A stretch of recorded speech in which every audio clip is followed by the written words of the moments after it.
Retailers gear up to compete on Black Friday, seen as many as the official kickoff to Christmas shopping. Many businesses plan to offer customers instant gratification with same-day delivery this year. Online retailer Amazon is making an aggressive push to offer that service in major cities. But experts say the growing demand for same-day delivery is a challenge for most retailers. Father Dominic Legge is a theology professor at the Dominican House of Studies in Washington, D.C. So, Father Dominic, Christmas shopping is stressful for a lot of people. We've seen those crowds on Black Friday. Put this in perspective for us. How should we approach the consumer frenzy that is Christmas shopping? Well, I think it's important to remember what the real purpose of Christmas shopping is and what the purpose of material possessions in our life more generally are.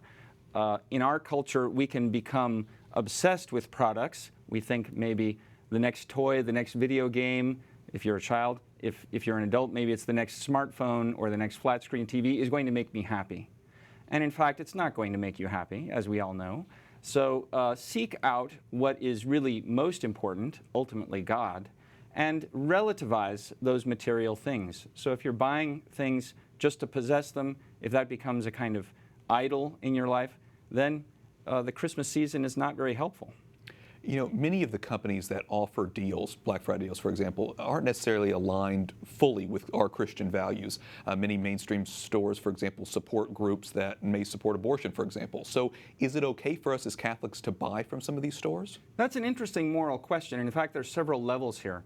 The first level would be if you're investing in a company like this, a company that's engaged in directly illicit activity, for example, running a slave labor operation to produce consumer goods. There it would be morally problematic either to invest or to buy from something like that.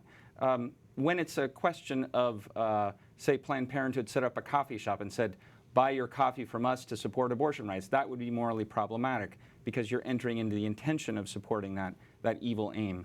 But if it's a question of the company using profits from the sale to further something that we wouldn't agree with, there it is not a good thing to choose that company, but it's not necessarily a sin to purchase from them. And it depends on a lot of factors like whether there are other options available to you. So in general, it would be praiseworthy to try and seek out companies that are supporting a Christian ethic. But if you have no choice, or if there's a significant reason, a serious reason, then you could purchase from those companies. You know, Father, we've all heard the phrase, keep Christ in Christmas. It makes for a nice bumper sticker, but how can we really keep Christ in focus, especially as we approach Advent? Well, I think the Church's liturgical season offers us a wonderful way to do that. Advent meditates on preparation for Christ's coming. And if we enter into that meditation and really ask God to help us prepare to welcome the Christ child into our hearts, into our families, into our culture, then Christmas will be a much richer experience because it's not just about wrapping paper and Christmas gifts. It's ultimately about Christ. It's really some good advice there, Father, and obviously we always appreciate your insight. Father Dominic Legge from the Dominican House of Studies. Thanks so much. Thank you.